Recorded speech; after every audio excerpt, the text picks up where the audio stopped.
this with a million tracks. Like, I could just do this all. I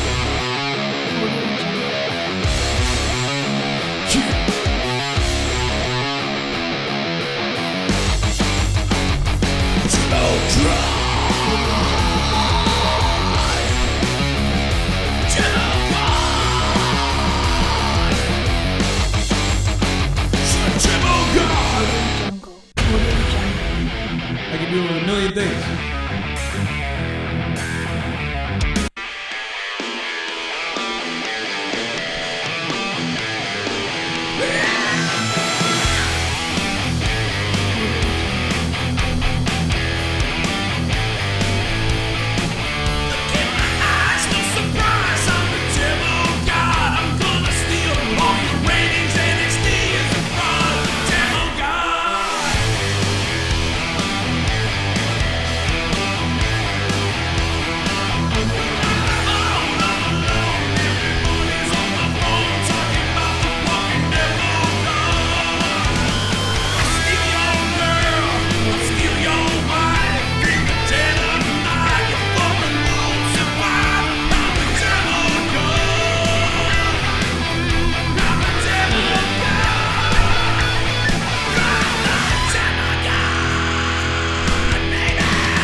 I mean, we could just do this all night long if we really wanted to.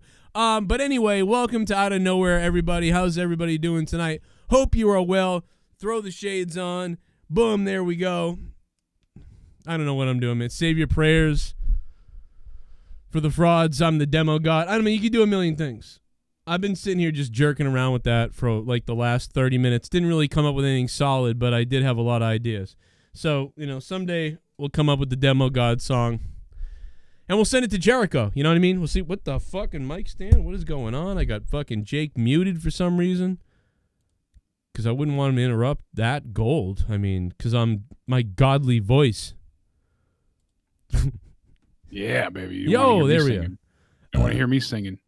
Well, I didn't even warm up, so it was a mess. Like, but whatever. The glasses does the look now. Yeah, really? You like this? That's what's up. That's what's up. I was really trying to hit the over-the-top 80s thing. I couldn't really quite get it going, though. Oh, that's what you needed. Get that real vibrato. Yeah, there you go. You gotta get that. Wow. You really gotta screech, get it. But if you don't do it every day, like practice it like almost every day, it just goes away. Use it or lose it. Yeah, you really gotta be using that thing, or it doesn't work right. Jake DeMarco is in the house. I'm in the house, or whatever the hell that means. I don't even know what that means anymore. But whatever, we're here. We're here. We are here, son. Man, what have you been doing? What did you do today? Did you beat anybody up today? Killed a few hookers, but they had it coming. Oh my god, dude, that's. You know what's weird is I was listening to Rogan and Bob Saget, which is gold if anybody hasn't heard it.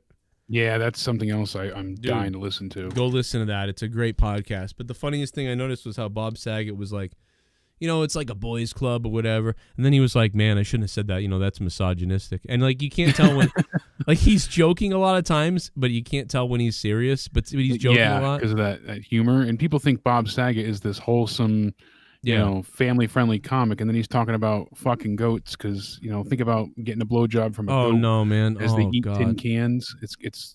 I think you might have just demonetized us. Hey, we're still Come on, man. What are you doing? I got the power. I got the power to keep us afloat. Oh, no, man. I was trying to be nice to keep us on the air. I don't know, Jake. What did you just do? I might have cursed us, but we'll see. Don't. Be careful. The first 30 minutes. I'm not used to being careful. You know, I know, but it's stupid. We got to do. It's not in my wheelhouse. It's me talking. I mean, like, but this is this is the new YouTube, man. Right now, I know, we're in a terrible. new. Got to reprogram the way you think, or I mean, dude, like all my views are down, like insanely down across the board. Everything is really down. I remember when there was one time, and we're gonna get into wrestling in a minute. We're just kind of warming up the pot here. I can remember, no matter how you think it doesn't affect you, it does. It really does, because it becomes a game. Like, if you ever play a video game and you're not doing as well as you used to, you get upset. If you're doing sales and you're taking calls and you're selling things for a living, if you stop selling as well, you get depressed. You get upset. Yeah, no doubt about it. that's the same thing, man. I read the numbers every day. And I'll tell you, man, it's bad. Like even my other channels with aren't wrestling, it's not even about wrestling. It's YouTube as a whole is down. You know, I remember being very depressed at one point because China Google. Continue. China Google, we love you, Google China. But no, it was because I always did over 800,000 views a month, always. Over 800,000 views a month, always. Yeah, because there was sometimes it was more than that, and you were getting close to like 15 million a year at one point. Right, and I was beating Impact Wrestling's numbers. Like, yes, it was hilarious. So I was like super excited. So I was happy, and so that went on for like 2 to 3 years, and then I remember like a couple of years ago or a year and a half ago or something like that, the number dropped. My average dropped one time, and then it always went down and stayed there. And I was like super depressed about it. Like it was like, I think I was at 600,000 to 500,000 views a month. And I was like, oh my God, what happened? I had 3 years of over 1 million every month. Like what the hell? And it was really devastating to me for some reason. And so I was really upset about it. And now I'm averaging 180,000 views a month. It's crazy. It's like insane crazy. So part of that is YouTube and the algorithm, but the other part of that's just me not doing enough new content. So what I have to do is do more of daily videos and news videos and updates and become more engaged on YouTube. You seem to be trying to aim to do a bit more lately. Trying to do it, the but Ryback video and different things, yeah. The ratings, things like that. So yeah, I got to do a lot more. I got to the start interview hitting today it. that you had, with UWO, that was good. That was very good. It really did the worst number video I've ever done. It was good though. Maybe it was good. I don't know, man, but I don't think anybody saw it. I don't know what the hell happened, but I know what happened what it is that topic was topical yesterday, and I decided to do it. And then when I had the guy from UWO on, we went into AEW time. So I was like, well, I'm not going to upload this today, so I'll upload it tomorrow. So the topicalness of the video was irrelevant, and then it was uploaded at like 11 a.m. or something like that, so it was very weird. So yeah, kind of old news, you're thinking? Yeah. I mean, I would, if I was anybody out there, I would listen to it just because me and Bryan had a good conversation. The Jericho demigod stuff is old now because we've already been, that's already happened now and already been over it. Like we talked about that before AEW. Okay, I'm gonna stop smashing my mic around now in front of all you guys. And everything. Everything is, you can't swear and stuff like that, or you get hidden and shadow banned now. Like, there's certain things that just trigger it. So we got to be really. Yeah, the issue isn't, you're not even worried about, ads and being demonetized in the sense of, oh, you can't put ads on it. Oh, it's we're that hidden. You don't want. Fuck. The real issue is that people can't search for the content and find it to watch. Yeah, we're hidden. So. We're hidden already. Damn it, me and my comments. God damn it. I got to clean up my mouth. I was going to say, like, I should have said it to you before we went on the air. Like, let's literally remind. let's try to post a note on my wall. No, but I want a theory. I want to see if we can like pull it off, like for an hour, and see if we're still searchable for an hour. Yeah, so we'll have to really not push the envelope. Yeah, like we're hidden right now. We're absolutely hidden right now. Fuck China. From anything. God damn it. Yeah, fuck you, China. I hope you fucking die. You released a virus, you fucking idiot. You guys did it on purpose, you cunt. You fucking cunts. Fucking put that on your TikTok, you fucking little fucking mongoloid fucks. What the fucking assholes? Fucking TikTok spying on everybody. What the fuck? Fuck you. Fuck Google. Fuck everybody. Like, oh, what are they going to get? They're just going to see videos of me dancing? No, they're watching everything on your phone, and literally everything. It's scary how much it gathers. Fuck. Fuck you, China. Fuck Google. Fuck it. Bomb everybody. Let's have the fucking whole country blow up. Bomb everybody, motherfucker. I hate everybody. Fuck Bandito's you. Right, though. We can't swear, but we start off with fuck PG. I know, right? Maybe that might be, but that didn't get it because it was still good up until then. But still, it just we got to be good. Fuck PG, motherfuckers! Like what the fuck? We already lost the monetization, Adamant. You dumbass! Like that's what I'm saying. Our fucking mouth. That's what I'm saying. What the fuck? God damn it! Sons of bitches. Well, we do have Impact's, big Slammiversary pay-per-view coming up this weekend. We know somebody's going to show up. We're not exactly sure who. We've heard many rumors and speculations as to who will be there, but nothing really definitive yet. We've heard, we'll see the OC, Luke Gallows, Carl Anderson returning, because he was Doc back in Impact days. What we've also could hear from EC3, the list goes on and on. Who do you think is going to return this weekend? Rusev is another name being brought up. I don't know what you just said because I'm still angry. For Impact Slammiversary, who do you think from the recent firings is going to show up? In AEW? No, in Impact this Saturday Slammiversary, and they're teasing that someone's going to show up. I'll say Rusev. It could be Rusev. I think Rusev. Yeah. I think he has the best shot. Doesn't he have COVID though? Impact. Doesn't he have COVID? He had it. I think. I don't know. I know he said he had it, but I don't know the timeline of how long he's had it. If this has been taped. So I don't follow Impact as well, but aces and eights, yeah. I know some people are saying, Joe, you're supposed to be anti-PG, but at some point it doesn't work, guys. That's the problem. Like, here's the problem. The audience is shrinking and shrinking and shrinking because what's happening right now is, hundreds of Joe Cronin Show YouTube subscribers don't know I'm live right now. That's what's happening. And so everybody's like, it's always been the donations that support you anyway, so screw the, it doesn't matter, just say whatever you want. But the thing is, what you don't understand is there's less and less and less people being here because they don't know I'm live, so there's less donations. Like, so, you know what I mean? That eventually that runs out. You run out of people and donations and stuff, and then you have no show. So that's why, like, we got to, like, try to, like, be, like, PG for, like, an hour or something like that. Because it's just the way it is. And not only that, we used to get found a lot on Out of Nowhere. People would find the show that way. And nobody can find the show right now. There is zero chance right now, there is zero chance that we'll get new subscribers tuning in who are like, what's this? And then, I'm going to sub to these guys. It used to happen all the time that we would get subbed, between 20 and 80 subs every live review. Right? And even that was low because years ago it was like hundreds of subs every time. Now it's like 10, 20, 30, 40, 50 maybe. Unless it's a big show, maybe you get more than that. I think we got 100. So now only big pay-per-views get you 100 subs, where that used to be weekly. And so now, because of what happened the last couple months, now you get no subs almost, 1 to 5. Because we're hidden in the search if we say the wrong words. And so then there is zero chance for anybody to find the show. So that is that's the problem that everybody's dealing with now. Anyway, that's why it's really hard to that's why it's like, oh man, we gotta play some kind of game with the rules, you know what I mean? By the way, I'm on Storyfire if anybody wants to follow me there too. Follow me everywhere. Instagram, Facebook, Storyfire, all over the place. But if you have Storyfire, I've been on there since last year, but I just haven't posted because I still don't have unlocked videos. But I assume if you guys make enough noise for me over there and I get enough subs over there, that maybe they'll be like, what the hell, this guy's got a lot of subs. It reminds me of VidMe. It's a lot like VidMe, but VidMe was unlocked right away. You could upload videos right away on VidMe back in the day. And I was lucky enough that the owners reached out to me.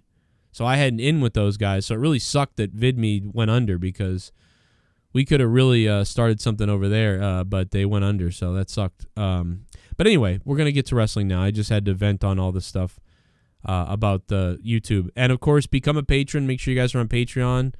And whatever else, Twitter, everywhere else, I don't know. Okay, now I can think clairvoyantly and clear, I think. Now we've got we've tapped the untapped potential. It is Joe's mind. Yeah. So you think Rusev's the best chance for Saturday? Oh, I better send out the Patreon alert, actually, now that I think about it, unless I already did. I think Rusev is the one. I mean, it's probably Rusev, EC3, and then I'm going with the tag team, whatever they are, the Bullet Idiots. Yeah, the OC. Yeah, thank you. I can't even search. Now, Heath Slater is said to be possibly making a turn to Impact as well.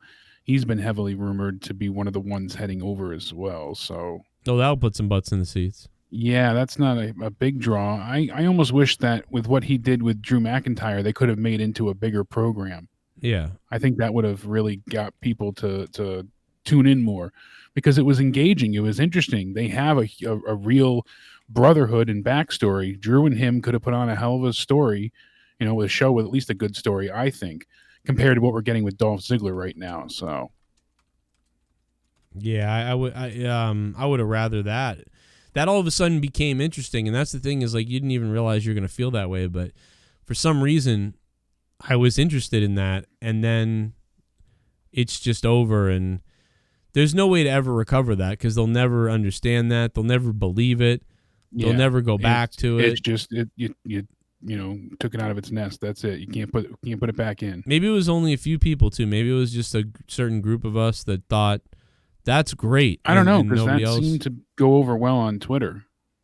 So the consensus for that angle that they had was, I wish we got more. Don't they feel that Twitter is like something like 15% of the audience, so they don't care or something like that? Don't they always say that? No, I know, but those are usually, you get a good grasp out of what's going on and who's enjoying what. So, and the reason I bring up the Impact stuff first is because EC3 was talking to PW Insider. They were addressing what he felt went wrong with his main roster run. He said, "I wish I knew, to be honest. I don't know. I was at the point where I thought I was brought up with an intention and a purpose. So I made the mistake of trusting the process instead of being the squeaky wheel that gets the grease." Wow. I remember I think we're going to turn you heel. And he's like, "Oh, thank God, I'm such a better heel. I don't do flashy things and I can really talk." And he said, but that never happened. So I find myself trusting others would be one thing. I think that they were mad at Dean for choosing to free himself as well. So they kind of took it out on EC3, he says. Damn, dude. It makes sense, though. He says a lot of the matches, they were pretty run-of-the-mill, babyface versus heel. But on the last night, I vividly remember Dean. He was like, let's just switch it. Then I started turning it up as a hero, and he started fighting from underneath, babyface, and then I cheated to win. It was great. They were getting me what I always wanted. The response is like, oh, shove the babyface down his throat, but we actually don't like him. Sort of like the Boo the Cena kind of thing. And he thought there was going to be a point to this, but they never did anything with it, and it just fell to the wayside. Yeah, it was weird to have Moxley put Moxley, like beat Moxley or whatever. And it was like, or Dean at the time. And then it went nowhere again. It's weird. Chat party. Spaz Phoenix is coming in with a dono. Let's see if this works tonight. Everyone in the chat, let's all help out Jake and his awesome charity stream this Saturday. Saturday's the charity stream, and he's already pumping up. He's already halfway to the big goal. I'm going to blow that goal's asshole. Spaz Phoenix, thanks for the $5, man. And, I meant to unblock the Goon. For some reason, he got blocked or something on donating, and he must have donated under a weird name, and Yeah, that Spaz Phoenix had an issue, too, you said, so... Oh, really? Oh, yeah, he was banned in the chat for some reason. I don't know what that was about. But he couldn't super chat. It was weird, yeah. Yeah, so somebody must unban him because I didn't unblock him. I didn't block him and I didn't unblock him, so... Yeah, you're the only one that has the power to unblock him, so that's why I said it was weird. Well, wait a minute. Well, because I didn't... Whoa. Oh, then I did unblock him. Then I just forgot I unblocked him. Oh. I'm lost, man. Turkeys hate us. What if they filleted us? What if they killed us and ate our children? What if the turkeys ate us? What if they filleted us? If the turkeys ate us? What's up to the JCS Army?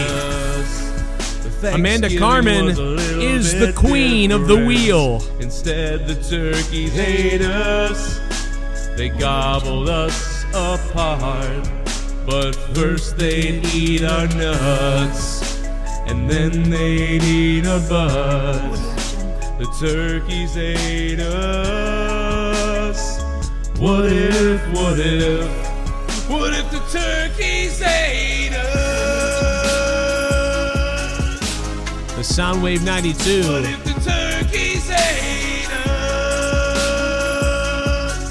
Is the current champ of the stream. What if they ate our fucking nuts? What if the turkeys ate us? instead of mashed potatoes. Instead the turkeys ate us. The demo god has spoken and the ratings reflect that, with AU winning hard this week, but I think it has a lot more to do with Moxley's return tbh. Also, Joe, are you releasing the demo god song on Patreon? Shit is fire. Yeah, I don't know which one yet. I got like 3 different versions of the demo god song, but I'll try to put them all up or something. Soundwave92, thank you, sir. The top dono of the stream. He's going to have that JCS Digital Championship. But yeah, thank you guys for the donations, man, keeping us alive. I'm sure this stream will be demonetized because people in China eat bats. Sorry. Did I mention I'm a comedian? No, I'm just kidding. That's what that's what I fall back on, you know. If you have to. You can't say that. Oh, yeah, you can. It's all subjective. Super After what Nick chat Cannon said party. and didn't apologize, fuck it. I don't care what I say. Look what it took for AEW to get their win back. Call it a fundraiser show to guilt people to watch, bribe the fans with ad break giveaways. Cody beat up a gay after to keep the belt he gave himself because he's woke. You know, they embrace kind of weird after that. Like, he almost banged him, which I'm game for, to be honest. I like Sonny Kiss. Sonny Kiss's entrance was insanely ridiculous. It was like 9 minutes of dancing. But I kind of like it. I kind of like that Sonny Kiss, like, I don't know. But I feel like Sonny Kiss really should just be a dancer. Like, is that, like, almost so good at that? I don't know. Spaz Phoenix, thanks for the $20 coming in Canadian. Certainly a great entertainer, so. Yeah, so I like Sonny Kiss. Like, you know, I like Sonny Kiss. But, I don't know, I don't know why people keep bringing that up. Yeah. They keep bringing up, like, oh, he beat up a gay person. Oh, a little bit of the bubbly. That's it. It's a wrestler. Want some bubbly? Look at this stuff. Oh, a little bit of the bubbly. That's it. Google, China, YouTube. No, it's I too love late. Google. I love China. It's too I late. love YouTube. We It's love too late. Corona in our mouths and TikToks shoved up our asses. Hashtag China #1.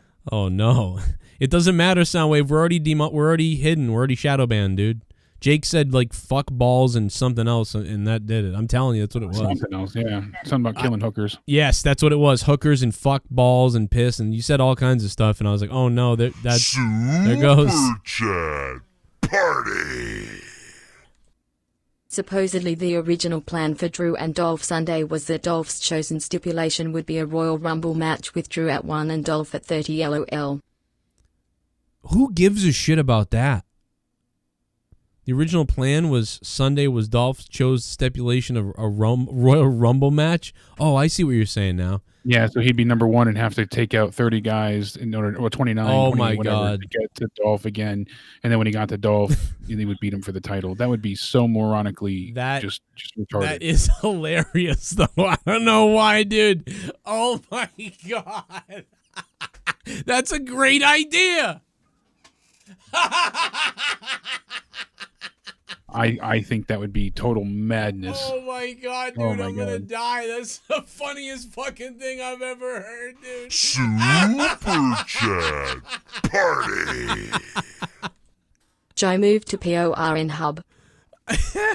I'm actually fucking, oh my God, dude, that's hilarious. I can't even believe that, dude.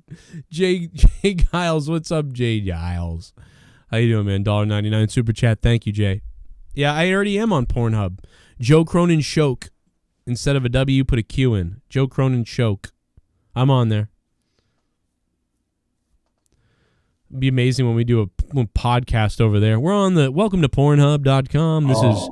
I'd go real wet and wild. Yeah. Well, we got some views. It's got hundreds of get views. us demonetized on Pornhub? Yeah, but you know what though? You can't get monetized. You can't get monetized unless you send them an application for like your model shots and all these things or whatever. It's weird. Send them my dick pics. I don't know what to do, man. I want to get some ads playing. Super chat party. Let's get this party going. Oh my Let's hands God! up and go bottoms up. What the fuck? The renegade Joe Compton is back. Back in the States. The renegade is back. Oh my God, renegade. Holy shit. Fuck the demo god. We got the Renegods back. The first ever King of We got Bits our own on demo god. Yeah. We got our Dono god. Joe Compton right now is the Dono god of the stream. Wow, Compton. Holy shit, man. Thank you, bro. Mike Stinson, there you go. You said he upgraded. Where's my shout out? Well, there you go. You upgraded in the chat. You what? He said, I upgraded. Where's my shout out? I said, there you go. What else we Oh, got? I think it tells us. A little what it bit is. of the bubbly. That's it. Doesn't it? That's Want it. some bubbly? Look at this stuff. might be a little bit. A little bit of the bubbly. That's it. JQ better JD moved closer to you. He said he is gonna gut you like a wild at a KKK rally and boil your balls and make tacos for his cats. Good Damn. Lord. Now I need to hire some security. That's Well, now you got worrisome. Dave living next to you, and you got JD living next to you. So now you're really gonna get carved up. Yeah, real menage a trois of death. Yeah, you're surrounded by all the former co-hosts, like living right near They're you. all working their way closer to me to take me out. It's not a conspiracy. Right, dude. I really think you They're should. planning something. You should worry about this. James, thank you for the host, James. What up, brother? Thank you so much for the host, man. You were able to find my show, Thomas? Really? How the fuck is that possible? Are you serious? How come I can't find it?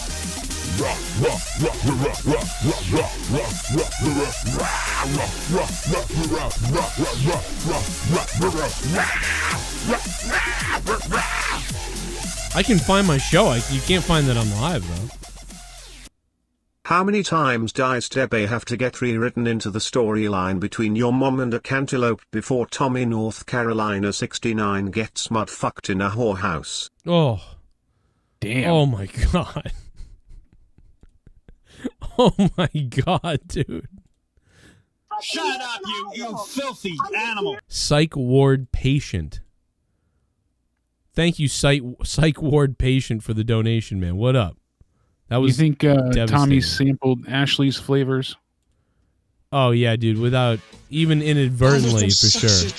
Happened. Transvestite from sexual Transylvania. I'm a sexy transvestite from sexual Transylvania. Gurgle, gurgle. Sexy transvestite from sexual Transylvania. YouTube is eventually going to crumble. Other YouTubers are having problems with monetization like Foamy the Squirrel's creator Jim Arthurs. It also doesn't help that pro wrestling is in a really abysmal state. Yeah, no doubt about it. Bimbo Baggins. Bimbo, thanks for the $17, man. That's why, man, I People having problems. I do so many shows that aren't wrestling, so just make sure you guys subscribe and become patrons if you can. Get over to Patreon because, I mean, we just do everything over there almost is non-wrestling. So, I mean, there's 30 hours a month of content on Patreon and audio downloads and everything. Yeah, we do enough wrestling over here. So Yeah. And Corrupted Nation, go sub that channel. Go sub my other channel, Shame on News. Go sub Evil Spectrum 3. Sub all my channels. Sub Twitch as well. Because I'm going to be doing a lot of stuff coming up, and it's probably not going to not be wrestling. So get into all that stuff because I'll be doing it somewhere and whatever else. The first 30 minutes, the first 10 minutes of the stream was up, but I don't know, man. I don't see this live stream coming up anywhere. So I don't know. I've tried it on. I shot us in the foot. Yeah, I don't know. Speaking of being injured, Britt Baker still dealing with her injury, obviously. She said she wants a shot at Cody's TNT championship. Joe, how do you feel about that? Fuck off. Like, get the fuck out of here. No. Yeah. You know, you think it's a joke, but without Britt Baker, you know, she's saying, fight me, Cody, but some people think that this is going to happen at some point. They've considered doing a singles intergender match before, and they think it could be, you know, a spectacle of sorts. I think it's a terrible idea, at least that matchup, but whatever. I mean, if they want to put women against guys for titles, I mean, I guess, okay. If you want I don't dislike intergender wrestling. I like it, but it just has to fit. I don't like it much. I like when it's shocking, like when, you know, when China was like, yo, I'm going to beat your ass, Jeff Jarrett, or whatever, and then they have a match, and China's actually tough enough to believe, whatever, and she ends up beating him. Like, to me, that was that wasn't that bad to me. Like, but like having matches all the time with girls and guys is just weird to me. Seeing a guy punch a girl in the face and shit, I don't know, man. It's just weird. Like on the indies, maybe it like works for me, like when it's silly and they're like, ha. But it's just, I don't know, man. It doesn't. Yes, that's what I'm getting at. It's all a matter of context with it. Yeah, I really go back and forth on it a little bit. Like I don't really 100% exactly know how I feel about it, but like I don't think I like it. I'm basically saying I don't think I like it. I thought Tessa Blanchard with in Impact was pretty. I thought she was good with what's his face, whatever. Tessa? Yeah, the other guy though. No, Tessa Blanchard. I thought that was fine. Yeah, that's what I'm saying. In that context, it worked, and it worked very well. And they had a hot rivalry. It worked out. But yeah, if it don't work, they work, treated it with respect and actually made it seem like, hey, this matters. So yeah, but I'm worried. I'm just worried. A lot of times it's silly, is what I'm trying to say. Andy Roy says, "Well, now Cody can beat his wife and not get yelled at." Yeah, right. Well, he would lose. Nightmare family. No, he would lose. He would lose to Brandy. She'd be the new TNT champion. Yeah, no doubt about it. That'd be fucking weird. Yo, Joe Compton, thank you, man. That was a bomb by Joe Compton. Crazy bomb. What up, chat? How you guys doing? Hit that like button down below so we don't get the lowest likes ever on an Out of Nowhere. Hit that like button. How are you doing, Jake? You can tell me what time you're doing this on Saturday. 3 p.m., right, Jake? 3 p.m. Eastern is when it'll start. So 3 p.m. Eastern. I'll be live before it to remind everybody. So I'll be like live pumping. I'll be like the hype guy. So I'm honored. I got my very own hype man. You'll be I'll be here to hype it up for you. I'll rub your back. Shit bomb. Be crazy. Oh, baby. We watching you. Suck a dicky long time. God damn. Oh, China. God damn you. You sons of bitches over there. You know you released this virus on purpose. We know you did it. We know you did it. We know what you did. You killed people. You murdered everybody because your trade sucks. We know what you did. God damn it, with TikTok, you're spying on everybody. You're killing Chinese families that don't agree with you. That's really true, though. Yeah, sadly. We can do the Alex Jones voice all we want. It's true. And you know what's funny is the same people that didn't believe the Epstein stuff are the same people that don't believe that stuff. They're like, oh, you're crazy. Oh, yeah? Yes, what you said about Epstein 5 years ago, you idiot. So, yeah, they're hunting down Chinese families if you say bad things. And you go back to China, or you have family in China, they kill the Chinese family across the ocean. You to TikTok. Mm-hmm. And they're taking their bank accounts, like they're ripping their bank accounts, like and just RIP bank account, and then sending like fucking mean emails, like we just took your family's life savings away, haha. And then like it's crazy, dude. What's going on? It's wild. Nobody cares though. People care more about statues from 80 years ago. Yeah. Which is fine, take them down. That's cool. But I mean, it's just funny. Like, there's some serious weird shit going on. Child trafficking right now is up. It's crazy.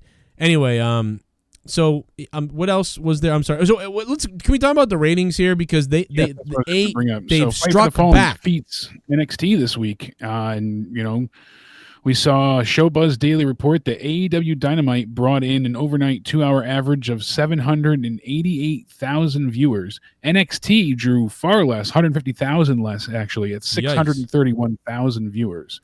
They had a 0.14 rating in the demo, and AEW had a 0.29 rating in the demo. So more than doubled NXT's demographic rating.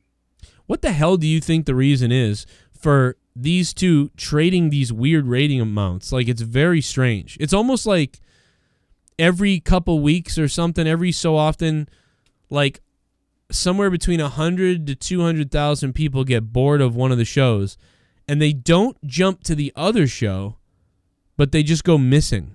You just take a break. Well, that's the way NXT specifically, more than AEW. AEW just has kind of it's not a lack of talent. It's the way they showcase different talents. Like they focus. All right, tonight's going to be all the tag stuff. The next night will be, all right, we're going to focus on our singles champion. Like they have theme nights as well, especially with Fight for the Fallen, Fighter Fest thing. So they have shows pre-aligned. So if it's not heavily advertised and announced beforehand, not as many people tune in for either show, but especially NXT. That seems to suffer usually far worse. When they don't have a gigantic match advertised or multiple matches, it seems, people just tune out entirely and they say, I'll come back when something important makes me want to come back. As where the Great American Bash brought in enough viewers to win 2 weeks in a row. That was something that was advertised, seemed worthwhile, and had a lot of big deal matches on it. Last night, I'm sure I haven't seen it yet. Unfortunately, I'm assuming it was a good show, but from what I heard from people, it was kind of run-of-the-mill average, and there just wasn't much to really be fully excited about. So, yeah, I thought it was kind of run-of-the-mill too. In fact, I still haven't watched NXT, and I heard that Keith Lee match was good. Did you end up getting to watch it yet? I wish I had watched it. Between not having any service, see, in the radiology, they make you not use your phone, and I literally just sat in a waiting room on my own for damn near 6 hours today, just waiting for nothing. So that was fucking fantastic. But at least at that point, I didn't think it'd take that long, and I had planned on being able to catch more content. But yeah, I get you. I mean, I could have probably snuck it in today. I was doing a lot of things, but I could have watched it if I really got to it. So that'll be my morning view for tomorrow. But yeah, probably later I'll watch it. Still, Io Shirai's match, I know that would be pretty much the only thing they heavily advertised, but I don't think that was strong enough to really bring in the ratings. Unfortunately, it's not as big as Keith Lee, beating Adam Cole. So right, yeah, it's one of these things where when I was talking to Bryan from UWO, he was like, one of the things that we can envy about them is they really get together on Sunday and do their podcast, which is something, we talked about this too, like maybe out of nowhere on Sunday or something, because we really don't get the whole week. You could really watch everything and then really reconvene on a Sunday and be like, all right, here's everything we saw all week long. All right, what are we going to talk about? Right now it's like we're reviewing Raw, AEW, and we sort of missed NXT. And the good thing is about doing a sit down later on is that you've had time to think about everything you saw, see the ratings come out, feel that, what's going on. We're super reactionary, so like we haven't even seen that yet. But it is good when you get to watch it. I would watch it Thursday. Normally I would watch NXT Thursday, because if you watch AEW and then you watch NXT, it just becomes too much. 4 hours then. So you do 2 hours of AEW, then I do the show, then the show ends, then I go watch NXT for 2 hours. It just sort of like gets crazy, and then by then I don't want to do a review of it, so I wait till Thursday usually anyway. Yeah, that's usually what I do as well. I watch NXT the next day. But even sometimes, a lot of times I do watch it that night, and that's why I don't do a review of it, because I watch it because I can't help it. I'm like, I'm going to watch it now while I'm playing a video game or Diablo or something. So I throw it on, I watch it. And the problem is I don't want to do a review though at that moment. So then I go to bed, and then by the next day I sort of forget things and it's not fresh. So then I don't do a review of it. So I have to remember to watch it on the next day, because when I watch it the day after, I've a lot of times have done a review on it, because it's Thursday, it's a clean day. And I'm like, okay, I want to review it. But then sometimes I watch it on a Thursday, and then I think, well, now I don't want to review it because I'll wait to talk about it tonight on Out of Nowhere. So that's why people have asked me, why don't you do an NXT review like you would do an AEW review? And that's really the big reason, is that it's like I can't figure it out. If I do it Wednesday night, then I don't want to do a review because I just did one. And then if I do it Thursday, then I want to save it for Out of Nowhere. And what happens is sometimes it just doesn't happen. That's the reason. But I really should. I got to figure out a way to do them, because I don't know, man. I got to do them. I don't know. I got to figure out a way to do it. But right now it's hard to figure out what to do with the wrestling the way it is. So much wrestling and so little interest. That's the thing. Little interest and little extra time to cover everything else. Yeah, I usually do the same as you. I watch NXT on Thursdays. I've been slipping on Dark though. I haven't seen Dark in weeks, so. Yeah, I got to watch Dark too, yeah. And I like Dark, so it's like, why the hell do I keep missing it? I do as well. Usually they have pretty solid matches. So even if there's no great story, they usually at least go all out athletic-wise. It might have been because I was doing Dark reviews and they were like dead, so I was like, all right, fuck Dark. I'm not going to... It got better as time went on, though. They started doing more with the show, it seems. No, yeah, no, like actually, I mean, I loved one of the first episodes. I loved it. I think. The first few weeks were good. Then it slowed down. I felt like, and that's kind of why it drew me out of the must-see look of it. I think this is like the only one that I have up. It only did 1.4. It did over 1,000 views barely, and I think I put together. Joe, if you're listening, you stupid fuck. He looks. All right, Jim. Thanks, Jim Cornette. It did pretty good though. I mean, with a lot of 100 likes, 2 dislikes. So I mean, people really liked it. So maybe I will do it again. But I don't know, because I enjoyed it. I think it was episode 1 of Dark. It was Darby Allin and Luchasaurus and SCU. So yeah, I know I did another one or two though. But I should start doing them again. But yeah, there's too much wrestling to keep up with, man. That's for sure. Yeah, like you said, there's just too much to keep up with. So much wrestling, bro. The Renegade, Joe Compton, on the top of the board. So, boom. Sticking with the AEW theme, AEW has dropped new Chris Jericho Demo God merch. That's right. Jericho Demo God with a golden circle and a picture of Jericho on the front of it. It looks like the Lord of the Rings golden ring. Mm-hmm. And that's encompassing Jericho's face. So the Jericho Demo God merch is now available at AEW shop. Looks like they're going to keep this going for quite some time. This fucking guy comes up with a different fucking slogan every goddamn week. I mean, it's kind of crazy. He really does, and he somehow manages to reinvent himself and have something else that goes not so much viral every time, but at least mainstream in some sense. It's kind of hilarious. It's like the guy could say, like, he could say anything bizarre, like, which is like, I would do the same thing too. I'd be like, stupid idiot, the list, bubbly, it just keeps going on and on. He's had so many great catchphrases. Like I'd call somebody like, listen to me, you play with yourself at home. That's all you ever do. You're a strudel banger. And I mean, listen to me, you little strudel banger. The next thing you know, strudel banger would be a t-shirt. Strudel banger, or, I know that's the Rock's thing though. Strudel stroker. Like, like it would just become a thing. He could say like, he could be like, like if I was Jericho, like what I would do is next month I'd start calling people tallywhackers. I'd be like, you know what you are? You're a stupid tallywhacker. And like that would get over. People would be like, haha, you called him a tallywhacker, dude. Oh my God. The next thing you know, fucking tallywhacker would come out. T-shirt tallywhackers would come out. Like he can do that as well. I swear to God. Something silly and he prints money. What do you so yeah, AEW wins. Let's find out. I can't wait to see what happens next week. Yeah, next week Dynamite has obviously the TNT Open Challenge with Cody, and then we're going to see Hangman Page in action. We haven't seen him since 2 weeks ago, so that'll be good at that point in time. So he'll be taking on Dark Order's number 5. Brody Lee will be ringside to monitor 5. And then the Young Bucks are going to taking on Butcher and the Blade. That'll be a Falls Count Anywhere match. So that's pretty cool. Evil East will be in action, they said. And then Chris Jericho and Jake Hager will take on Luchasaurus and Jungle Boy. And then MJF will be in action, but his opponent was not advertised. So that's 6 matches announced so far altogether.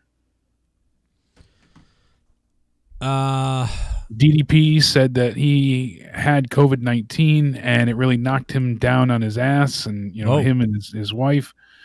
He said it was very tough for him to find a place to get tested. The situation was fine until the symptoms got very bad.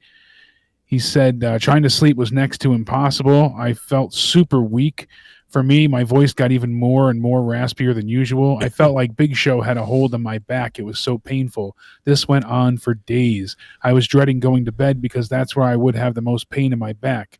But Paige, she was going through something completely different than I was. I don't even think I ever got a fever over 99. Hers was up to 103 almost. She was just sweating her ass off. And then one morning when I wake up, she's out. She slept till 12 that day. So it just gets worse and worse, but they're doing better now, thankfully. God damn, man. Maybe start eating some meat, DDP. I mean, because he don't eat meat. He eats that lettuce shit. He called up QT Marshall and said that he tested positive 20 days ago. And, because obviously he went through it and he had 3 days of symptoms, nothing after that. His wife, Caroline, she came back negative. So that's good. God. At least. Yeah, man, I'm glad the DDP sounds like he's going to get out of it. And it sounds like his girl's going to get out of it too. So that's really good, to know that. It seems like.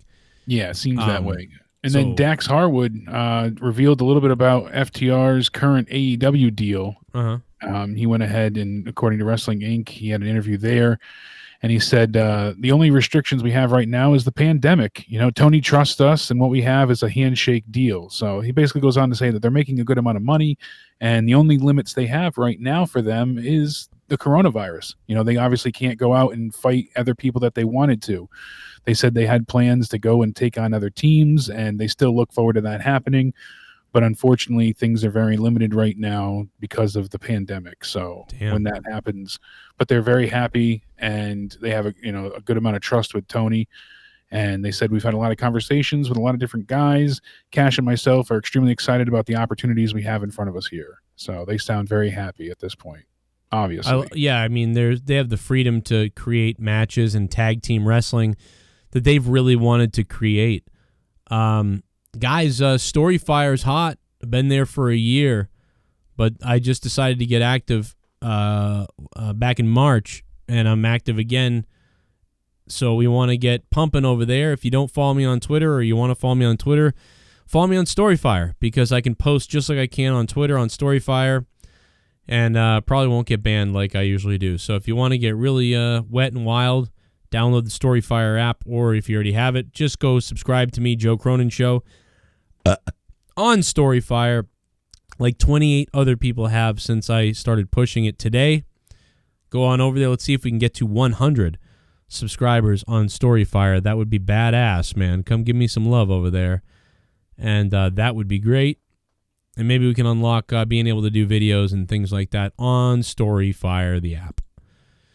Remember when Boogie had to kick out the whores from McJuggerNugget's house with Grimm's Toy Show? A lot of fun. What a story that was. Hell of a story. If you guys ever saw the video, it'd be nuts, but I can't show it to anybody. A lot of used condoms and crusty cum. It was a very weird situation. Chat party. Mr. Aaron Embry. What does the fat say? What does the fat say? What up, Aaron Embry? Aaron Embry, oh, man, I went to look at his Patreon to tell you guys some info, and they're down for maintenance. Oh, damn it. It's funny because as I was singing What Does the Fox Say, and then a little fox comes up to tell you they're working on Patreon. I don't know why, but every site uses a fox now. If they have maintenance problems, like a little cute fox comes up. They want the furries to be distracted, because they're the ones that would be most up in arms about server maintenance. Dude, they're just so cute. You're like, oh, like it's furries? Okay. You're right. I really needed to gain access to my stuff, but that look at that little fox. Okay. Look at the eyes. He's working on stuff. Look at the beady eyes. He might be a fucking Super chat. Super chat. What did the fat say? Ashley makes me sick. Vomiting face. Vomiting face. Oh my vomiting God. face. Oh God. I'm sorry, Paul 3. Yeah, I'm sorry to Tommy, man. Poor guy. He's all mad. Super chat party. Is the eye for an eye match a handicap match? Figure Rollins is coming in with 2 good eyes and Ray's coming in with 1. Yeah. I mean, they're using CGI. Yeah, we said this the other day. Jake said this too. He was like, why not put an eye patch over the other guy, and now it's even? Why it's an eye for an eye match, but the guy with only one eye is more likely to lose his eye because he's only got one eye. You're not going to blind the other man. The whole thing just seems so convolutedly ridiculous. It's insane. And, Seth is up against it here. They really booked Ray strong going into this, so you would think that Seth was going to win this somehow. Yeah. So, I mean... Seems that way. So, and this could be a way for them because, obviously we haven't heard anything about Mysterio re-signing. He had an 18-month get out of, his contract clause set up, and he's past that point. So he could leave anytime he feels like it, and there's been no sign of him re-signing. So last we had been told. WWE could just write him off with this severe injury of him losing his eye, or he could win the match, or he could lose but still return. So, I mean, there's a few possibilities here. Right. But I imagine Seth is going to go over because he's the one sticking around. Yeah, it's got to be Seth going over, and he's going to look like a psycho and rip out Ray's eyes, and it's going to be weird. I don't know. Like, it definitely seems like that's the route they're going. What about while Billy? You brought this up, I guess we can head into some of the WWE news, and also we'll head into predictions for the show, the horror show at Extreme Rules. We'll go. It's this Sunday. So Jeff Hardy's legal issues hit another roadblock, and it wasn't him driving, sadly. So he went ahead and he had his court case postponed yet again. Now it won't be until September 28th. So unfortunately, his driver's license is revoked, and he won't get it back until this case is settled. So he was kind of hoping to get things settled pretty quickly, and now it's dragging on. So God damn, really? What the hell? Don't forget either that he's got his big match Sunday against Sheamus, and it's a bar fight match. Oh, no, Jeff not Hardy again. versus Sheamus in a bar fight. How do you feel about that match? Well, I think that Jeff is going to abandon the match and get hammered and then rape somebody. That's what Sheamus wants. Sheamus has been trying to offer him liquor as much as possible. So Right, and you know what? I think that what's going on, especially here, is Sammy Guevara, while he's been on the side, has been calling Jeff Hardy, and they've been talking about raping everybody. Like they're raping everybody out there. Damn. And Sammy Guevara is like, yo, rape a motherfucker in this bar. Like, fuck Sheamus. Like, you're gonna be drunk. You know, there's gonna be women there that are gonna like be like, wow, you know, you're a star. Just, you know, abandon the match. In fact, you know what? Forget rape. Don't do that. Get drunk and drive, and then crash into a pole. And I think that's what's going to happen. The white Bronco. So Jeff Hardy's going to start drinking. He's going to forget he's in a match with Sheamus, and then he's just going to leave the bar, and he's going to get in a car, and then he's going to crash into somebody and kill them in a car accident, and that'll be how the match ends. Like, it won't really be a finality to it. It'll just be like, oh my God, you know. And then he's climbing out the windshield like Shawn Michaels when he was bleeding from the head from being thrown into the windshield. Wreckage all around. Right, and they'll do the same makeup artist and everything from 1998 or 99, and he'll come crawling out of the car, man, just bleeding everywhere. And man, he'll stand up, and then like everybody will be like terrified that he's dead or something, but then he'll smash the window open, like I said, and he'll come crawling out, and then he'll stand up, and then all of a sudden, like, it's so dramatic because you're like, oh my God, dude, is he okay? Is everything okay? Like he just got in this crazy car accident. Like we're really, really worried about Jeff. Like, and then he'll stand up, dude. He'll stand up, and then all of a sudden, this will happen. And he'll just start going like this.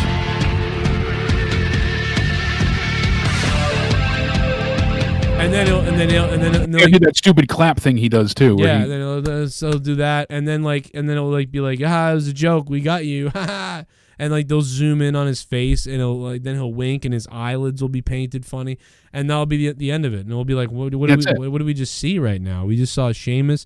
They fought in a bar for a minute, then he got drunk, then he got in a car, crashed into somebody, and then he started dancing all of a sudden, and then that'll be it, and you'll be like, a joke. It's a big joke. Yeah, you'll be like, what the fuck?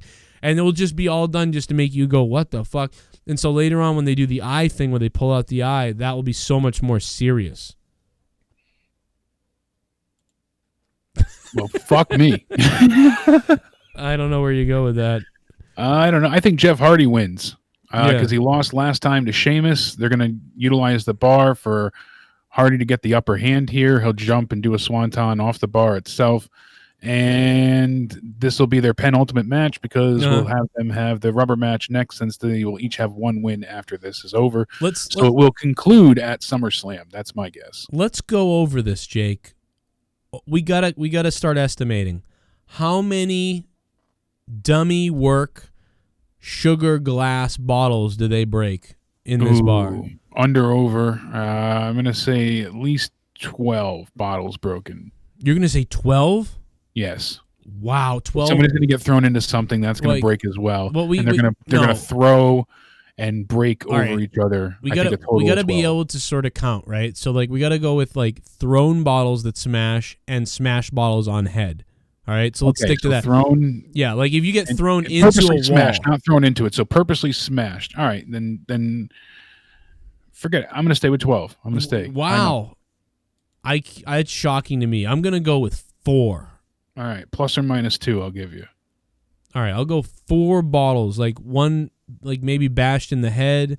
So you got 2 through 6. Right. I'll cover the everything below, but you'll hit some spread. We'll make it work. But you're going 12. Yeah. That's crazy. So like if they get thrown into a wall of bottles, we can't really count. Yeah, them. we're not going to count that. We can't quantify how many would be broken unless you freeze. But maybe we could. So. Maybe you know what? Maybe we could freeze, and as long as we can, how about this? Anything we can confirm, like we can say that's definitely a bottle smashed. We'll confirm it. But if it's like like in baseball and hockey and NHL and everything, yeah, you have to be able to prove it. Right. If we can't prove it, like then we're like, all right, we don't know. There was 9 bottles. Now they're gone, but we don't know what was smashed. All right, so we'll do our best to figure that out forensics wise or whatever you call it. And this could be very interesting. I think all the listeners should be playing along at home at Extreme Rules Horror Show. Chat's starting to guess. Jimmy said 15. Spirit said 8. So. Wow. Donnie M says 6.5. How many will Jeff Hardy drink? That's another question. At least 3. Yeah. And now, by the way, these storylines are weird. I think Matt Hardy's right. This is fucking weird. Like, I'd want my brother people out are of like, there. but Jeff's okay with it. Well, of course he is, because he probably doesn't have any say He's a psycho. in the matter. He's a psycho. Well, even Matt and Rebby and them, they've all fought with each other, right? They fought with each other's wives are fighting.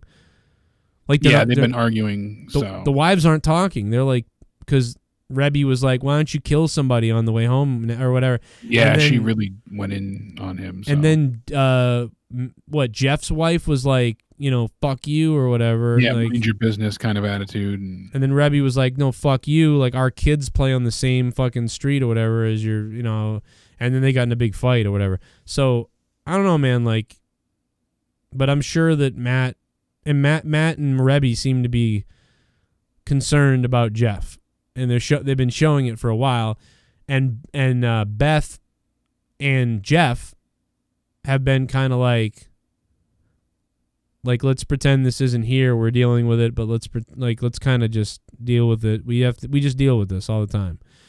So Bep Jr. was right too. He said Sheamus lost to Jeff Hardy on SmackDown during the IC Championship tournament. Yeah, see, I forgot about that. I was just going by pay-per-view wins, because during the last pay-per-view they fought, and Sheamus won.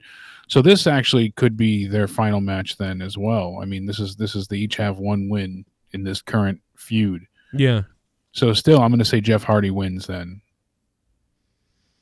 Regardless, either which way, Jeff's winning. Who's got the bigger dick, Jeff or Matt? Which one do you think is bigger? I'm going to go Matt thicker, Jeff longer. Longer, yeah. Yeah. I could see that. We'll have to ask some of the whores out there in the indie scene. No, man, I'm in a weird. You that might know the answer. I'm in a wicked, fucked up mood right now. I just want to burn everybody. I just want to roast everybody. Let's go. Let's go. About to get it, man. Here we go. Oh, no. Nick Cannon apologized after Mariah Carey pegged him the other night. Pound it in there. Well, he only apologized to the Jews. He didn't apologize to the white people. Yeah, just the ones that control Hollywood, you said. Yeah, we're still animals, but, the Jews are great. Oops, I'm sorry, Jews, you pay my salary. I love you, Jews. Jews are cool. I'm kidding. But the white people are still animals. Somebody said apologizing to Jews, the same thing as apologizing to white people. Is that what he said? Is that what that's what somebody had made there. That's basically what I think, too. Like, isn't it the same? Jews always try to pretend like there's somebody different. It's like, no, you're pretty much almost a white person. And you're like the richest people, so let's shut the fuck up. But the bottom line is, dude, listen, I don't think anybody should apologize for anything anymore. I'm so sick of it. If Nick Cannon believes this shit, fuck it. If you want to call him out on it and rant about him and be like, yo, you're wrong because of this, fine. But I just don't think anybody should apologize for anything. But you know what? I'm fucking starting to get angry. I got to be honest, dude. As a white person, I'm starting to get pissed off that I'm fucking blamed for everything, I feel like, everywhere. And yet you can call me an animal and a filthy piece of shit that should die, and I haven't done a fucking thing to anybody. But I'm a filthy piece of shit that needs to die, and I'm an animal and shit like that. If anybody called anybody else an animal, they'd be fucking canceled from everything everywhere, like Roseanne was. All right? So fucking Go fuck yourself, everybody. I'm tired of this shit. Go fuck yourself. We're all fucking animals, you dumb fucking idiot. We all came from the same fucking place in Africa. Then everybody fucking migrated around to different places. And we all grew and changed into different things. Who gives a shit? We're all pieces of shit. I got news for you. We're all a bunch of pieces of shit. And I'm not apologizing Everybody for sucks. fuck anymore. Dude, fuck you. If Nick Cannon can be a rich piece of shit who calls people animals, then so can everybody else. Fuck you all. Suck my fucking crusty cracker dick. How about that? Suck my honky fucking pasty white asshole dick. Fuck my fucking cock, motherfuckers. Anyway. Drop. Sorry, but no, I'm just seriously like, what the fuck, dude? The double standard in this country is out of control. I hope send the fucking asteroid, bro. If you told me tomorrow that there was an asteroid coming to kill all of us, I'd be like, good. We deserve it. Fuck everybody. Fuck this whole fucking world, dude. Every single person. We certainly do suck. We suck dick. We do. Blow this fucking place up, fucking universe. We are planet Earth. We need to die. It needs to go away. End us all. Blow us up now. All right? Blow us all up now. The Chinese have tortured people and fucking done crazy shit to this day. Nobody cares. Fucking white people have done it forever. Black people have done it. Asian people, Native Americans have been both everything. It's Hispanic. Everybody's done everything everywhere. We've owned each other. We've done horrible things throughout the end of time. And if we're going to go back every 10 years on what we did 10 years ago, 50 years ago, and 100 years ago, and we can't progress forward, you know what? Just fucking bomb us. Just come on with the fucking meteor already, motherfucking. Where's the aliens up in space? Are you there? Are you out there in space, aliens? Knock, knock, flurk, flurk. Just fucking blow us up and take the water. Something here is worth something to you. I know it is. The fucking diamonds, the fucking Earth's core, the water, the gold, the women's pussies. Something here is worth something to you. Cut the women's pussies and take them to your fucking other planet and just marvel at them. Freeze them and keep them alive for hundreds of years to play with. I don't fucking know. Something here is worth something to you fucking aliens. Come and take our resources so you can do something with this piece of shit world that we've created. Eat our fucking, where are bones? Where are bones to fucking Glodnock 7 when you're at the next fucking Universal Subatomic Particle Hematoma meeting? Just fucking be like, look what, fucking yeah. And they're showing fucking rib cages of human beings. It's fucking, this is a 7-year-old's ribs. I'm gonna wear it around my neck. And then fucking I don't know what to say. I don't know, bro, dude. I'm fucking starting to go insane.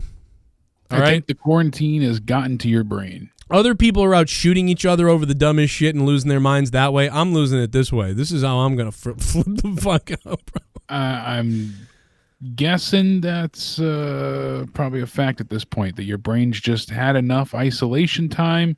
You need to go and see some real life friends and get out of the house a little bit. So, right. Yeah, we got to get you some more sunshine. But you're right, because fuck everybody. This world sucks. I agree, man. But how about yeah, somebody asked in the chat before, Roman Reigns, he's still obviously a no-show. There's no one discussing him backstage. The original plan, obviously, after WrestleMania, they wrote him into SummerSlam thinking, oh, we'll definitely have fans and Roman back by then. That's not happening. So now, things are kind of up in the air there, but it was supposed to be Roman facing either Wyatt or Strowman. Now it's going to be The Fiend taking on Braun Strowman, since this Sunday is not for the title in the Swamp match. The Fiend taking on Braun Strowman? Yes, because this Sunday we have Braun Strowman versus just Bray Wyatt in a Wyatt Swamp fight, non-title match. Oh, okay.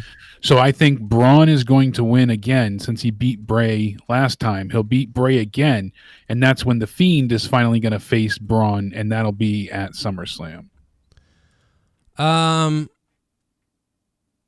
Okay, I mean, fine, I guess. I really don't like Braun Strowman. He bores the shit out of me. Yeah, he's got just nothing going for him at this point in time. He never really had a great amount of personality. He just was strong. He flipped shit over. He picked things up and put them down. Yeah, he ran. The best thing he ever did was crash into the thing and it exploded. And now they use it on their little the stage, Raw commercial. Yeah, they have their little Raw commercial with it.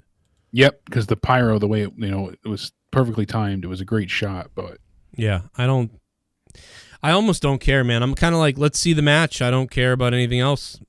Let's see what they do. I am curious about the match. I do want to see what they do here, since they're more adjusted to the cinematic style. So I'm intrigued by the swamp fight. What's it going to be? I like at the Wyatt compound. But it's not something that I'm like, oh, I have to see this. I could hear about a recap afterwards and be fine. Where are you, Bray? Get these hands, Bray. If you're like an 8-year-old, you like this, maybe. I don't know. I really, I'm done on the Fiend pretty much, and I don't like Braun at all. He's a retard, so. It just doesn't, he just doesn't work. He feels so stupid. He is a moron. Paul's right. You're right. He is. He's an idiot. I don't like watching him anymore. It's like he's a moron, and he has a belt now, which is even weirder. Yeah, so they really cemented him into that, lead guy role that no one buys. Yeah, I couldn't care about this at all. Then we have Drew McIntyre taking on Dolph Ziggler for the WWE Championship.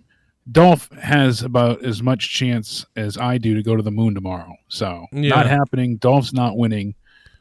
Not even a 1%. I got to tell you, if Drew McIntyre wasn't the champion, that idea that you said earlier was hilarious. Like, to me, like if he really did that, he chose a 30-man Royal Rumble. And and went through to make the guy survive 29 people just to get to him.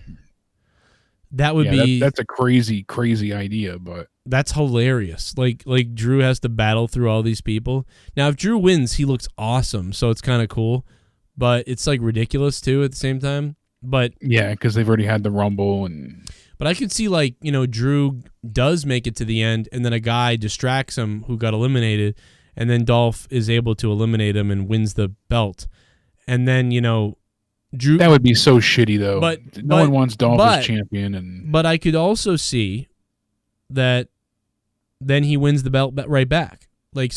Drew kind of just wins it right back. But I don't think you want to take you don't really want to. And what I'm thinking about is like Stone Cold Steve Austin and Kane. I'm thinking about Stone Cold Steve Austin wins the title at WrestleMania. He runs with it for about May, June, July, about 2 months. And then King of the Ring happens.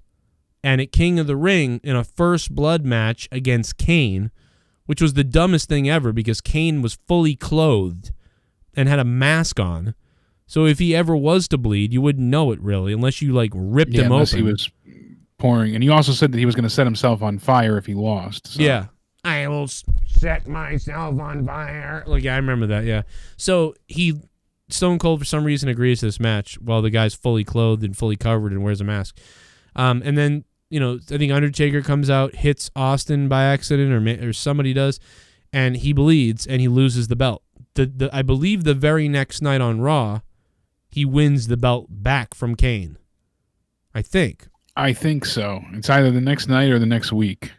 So I could see them. It's very short.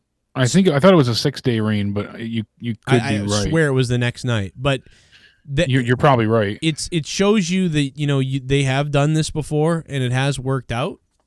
Because that was shocking, and I was like, "Oh my god!" What? See, that was shocking, but this would be a huge misstep. I feel like this would hurt. Yeah, Drew more than anything. I think it would be because first you would be like, "Well, of course he lost. That wasn't fair at all." So that's crazy. But then when he beats him back the next night or whatever, then it's okay, I guess. But I still think that you don't want the guy to look. I feel like it's for some reason you really don't want the guy to look weak at all, even if he loses in a way that you can excuse. I still don't think we should see him lose, no matter what the stipulation is. So, and the chat backs you up. It was the next night, so you were spot on with that. Boom, baby. That was my birthday. Boom, baby. It was my birthday night at King of the Ring. When Mankind went off the cell. Dude, I was having my birthday party. My birthday the birthday present was that I got to order King of the Ring on pay-per-view. That's awesome. Hell of a party then. Well, we had presents too, because you know what? people could have. No, I'm serious. That's awesome. It was fucking crazy. Everybody from my school, all the guys, like it was 38 people in my house. Like I did that for the 2000 King of the Ring. Right. That was the one Billy Gunn won. I had everybody over for same idea, and those are always the best times. Yeah, dude, that was crazy. I miss those days when wrestling was the shit. I remember that some people's parents were picking them up, like because they had to go or something. So like some people were leaving it like right around the Undertaker Mankind and right after it, and like people missed some people missed the rest of the pay-per-view. Some people missed the Mankind thing. Yeah. And some parents came in to get, and they were like, hold on a minute, like this match is almost over. Or whatever. And like their parents had made their way into the house too. Like, oh, hey.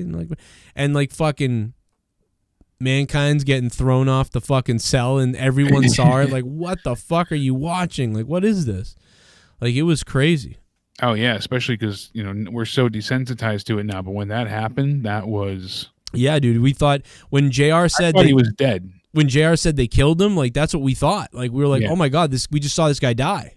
Yep. I was like, that's it. He's done for. No one survives that. And when he went through the cage, that's when you really like when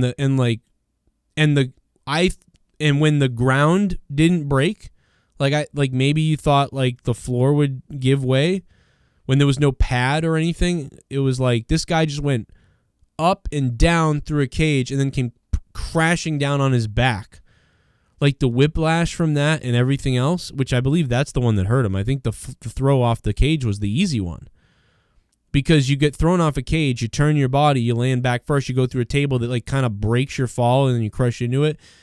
That's bad, but the real bad thing was going through the cage and landing on his back. That was the one that they didn't anticipate happening. And Undertaker says that's the one sound that he still remembers today was the sound of the pieces of plastic that was holding the cage together popping off and breaking, all the zip ties. The zip ties. Ping, ping, ping, ping.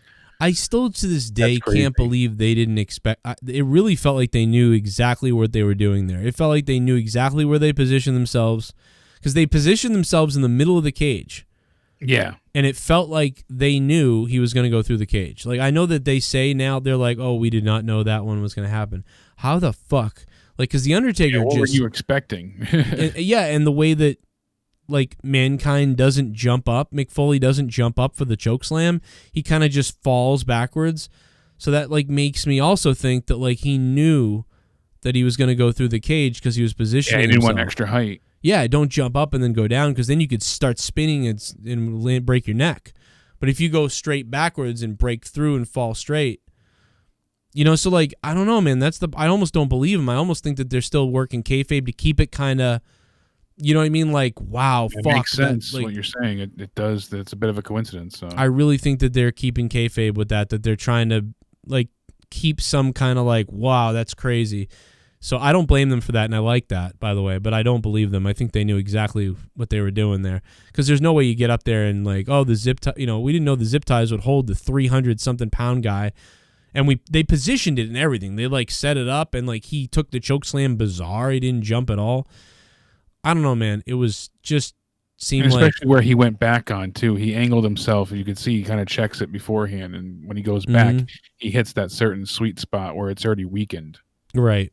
It seems odd, but yeah, I don't know, man. That's why I always love Mick Foley, no matter what. When I met Mick Foley and like some weird things happened and all these other things, I was like, dude, I will fucking serve you pizza. I will fucking feed you with a fork. Because that was like, dude, like, I mean, you popped me. One of the heroes, yeah, absolutely. What a night! I'll never forget that night, man. I will suck Mick Foley's cock. Well, you'll never forget that night, but you're not going to remember the horror show at Extreme Rules. So, what was your prediction for Drew and Dolph? For Drew and Dolph, I just thought that Dolph would win. I mean, Drew it's supposed would to be a TLC match, by the way. That was the leaked stipulation that WWE had said because we don't know it yet. We'll find out Sunday, but Dolph said it's something that we hadn't seen before, and we've seen many TLC matches, so that doesn't really line up. I would go. I'm going Drew with a win, and I'm hoping for a good sort of one of Drew's better, solid defenses of the title. I'm hoping that Dolph is selling everywhere. So. He makes it seem like he maybe wins at a point, but he doesn't, and they just have this good... I'm really sort of praying for a good wrestling match. That's what I want to see. I want to come out saying, man, I hate Dolph, kind of, but wow, like, that was a great match, and that was one of Dolph's best matches. That was Drew's best match. The chemistry was great. That's what I want to come out saying. If I can come out saying that, yes. Like, if I really hope that's the case. I doubt it. I don't have much faith, but I'm not going to knock it till we try it. Boom! Nice gif here for you. Fucking boom! Boom! That's horrific. Like, that impact on that ring. Ugh. And look at. See, he kind of looks over his shoulder beforehand, goes up. He knows where to go. Yeah, they knew, like, that. To me, they planned that. I don't care what they say. Yeah, so I just hope it's good. I hope, honestly, dude, if it's below an 8 out of 10, I'm going to be kind of like, oh, that's too bad. I expect a 7 out of 10, but I would... The night has some promise because next up we have Asuka versus Sasha Banks. A lot of people excited for this match.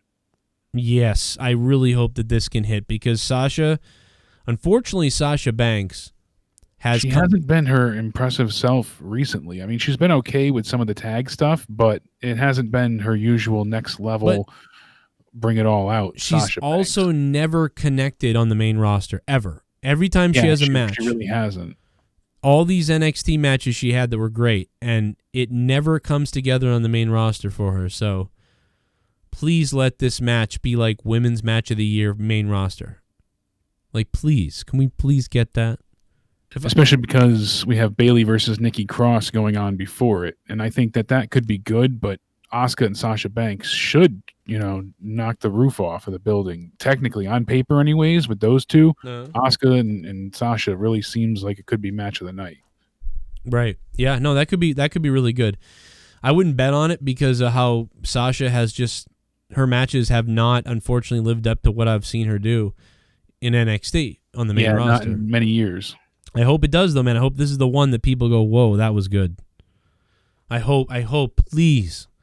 They even gave her that spotlight at Hell in a Cell with Charlotte, and it never felt you right. Went too. And I was there. It felt like they went through all these spot motions, and it didn't ever line up right.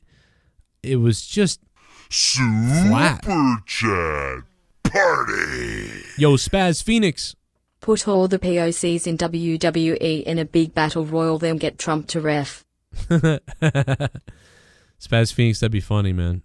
Wrong. I didn't get enough attention when I was a kid by my mother, clearly. Poor guy has mother problems. That's what it is. I wonder what Biden's problem is, though. Thank you, Spaz Phoenix, for the $5 coming in from... What you think?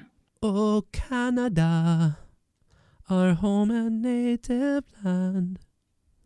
True patriot love and all their guns command. God keep our land glorious and free. I'm sorry. Oh, Canada, we stand on guard for thee.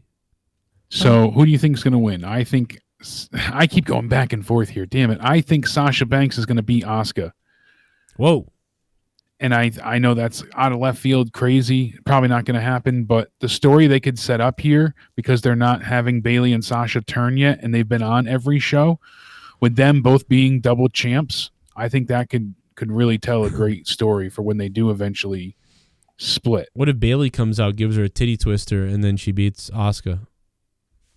What if Bayley shows up to distract Asuka when a referee bump happens, and then Sasha wins? Yeah. I could see Bayley getting involved. Yeah, I think she could too. So, but Asuka's had the belt a very short amount of time. I wouldn't want to see her lose it, but the way the story works in my head, you already have Sasha and Bayley on all 3 shows as is. Uh-huh. So having them be double champ, I think could really open up some doors for storytelling. We got all the belts. Well, that's what they're going with now because Bayley's the double champ, but Sasha isn't. So there's that level of equality that could be reached. Make them seem like they're on an even playing field.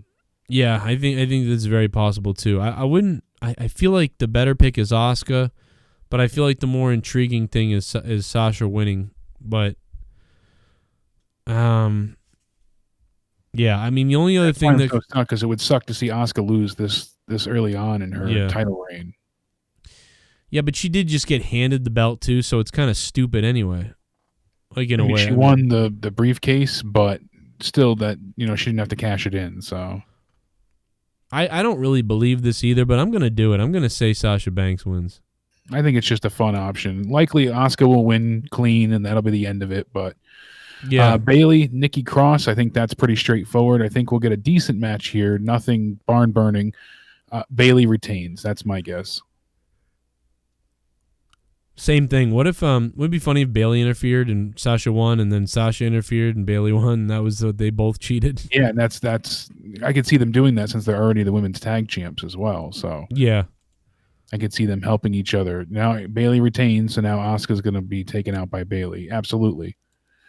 Then we have Rey Mysterio and Seth Rollins, the eye for an eye match. I think Seth wins here. He takes out Rey Mysterio's other good eye with some CGI BS hokey crap. It's going to look ridiculous. We're all going to hate it, and we're going to laugh at it, and that's going to be your thumbnail. That's my guess. I think there'll be a shot of Seth's face. He will reach at Rey in a close-up, movie style, and then a splattering of blood will hit Seth in the face. And Seth will be like, ha, ha, ha, ha, ha, ha, ha, and he'll like hold the eye up. And then that'll be it. So yeah, Seth Rollins with the win here. And that's how they get out of it. I could see that as well. It's ridiculous. Oh, that's so bad. Then we have Apollo Crews taking on MVP for the WWE United States Championship. I can't believe we just talked about that. Like, it's like that's what they're doing. And we're talking serious too. Yeah, it's really what they're good. It's not our BS booking. That's a possible outcome. Yeah, it's a real booking thing. So, yep, Apollo Crews, MVP. I would like to see MVP win here, and then, believe it or not, he holds this title, and then we go ahead and we see him with his new group that he's forming. Everybody starts going after gold. So, yeah. I think that would be an interesting. It's tried and true formula. We've seen it a bunch of times, but we know it works, and I think it would be a fun thing for them to deal with right now, because what the hell else is Bobby Lashley doing?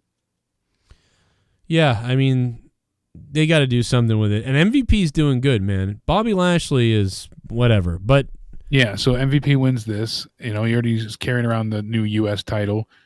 And well, wait a minute, who's in the match? Because people are saying MVP and Apollo Crews. Yeah, okay. Yeah, but he's still managing Bobby Lashley. So I'm saying then, for this, that could be their motivation for him to start the feud with Drew McIntyre again, since that kind of didn't end greatly in their favor. I mean, obviously, you would think MVP wouldn't win a title. Like he would like come close, but then his client Lashley would win it afterwards.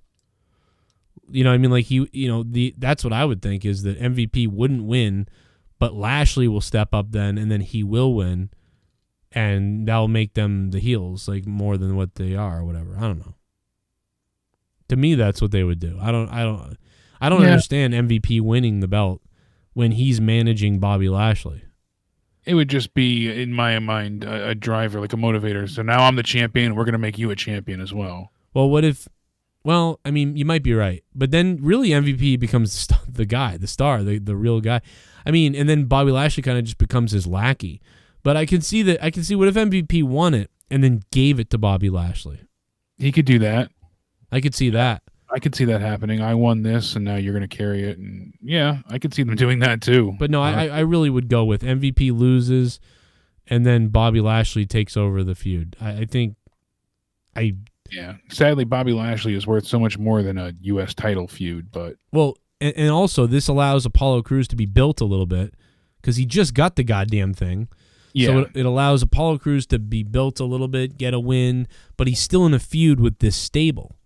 Even though, believe it or not, that makes a good deal of sense. I'm gonna switch and stick with you on that one. Ooh, yeah, that you sold me. So Apollo Crews, I'll stay with him retaining, because he hasn't had the belt for long at all either. That's a great point. Well, the other thing about it is MVP has been talking crap all week and already held the belt and already put it on and been like, look at this, and so it just really feels like Apollo's going to come back and then win. It doesn't feel like the bad guys, after talking all this shit and looking awesome while Apollo Crews been missing, is going to come and lose now. Like, that doesn't make sense either. So yeah, really. There's a lot of things that are like, what? I mean, they could do it. Dumber things have happened, but it would go against everything wrestling that I ever learned ever. I don't know, which is fine. Could do different things, but I don't think so. I can't imagine that. Just like if I don't either. It's just like if Ray wins coming up. It's like, wow. So Seth got his punked for weeks, then loses in the match. Like Seth sucks. Like yeah, that really makes him look like a. Give me a hell yeah! Oh. I think we need to add a little Google China Google China China China Google China China Google China Google China China Google China, but for real, keep up the good shit. Love you guys. Yo, Jesse James. Thank you, Jesse James. What up, Thank you, Jesse? We love our friends in China, though. I do have some friends over there. You're okay. We're joking, man. Well, it's okay. Your country's killing everybody. No. Tomorrow night on SmackDown, we have a moment of Billy the Fridge going to be there. Hey, Joe and Jake, I have 2 questions. First, looking in at wrestling this year so far in retrospect, do you think WWE should have just given up on regular weekly shows when COVID first hit? If they had done that, do you think AEW would have done the same? No. I think AEW has been doing whatever they want going forward, and they haven't seemed to care. The people that have been reactionary have been the WWE. Yeah, they've been more reactionary, but I think NXT would have been okay for a little bit.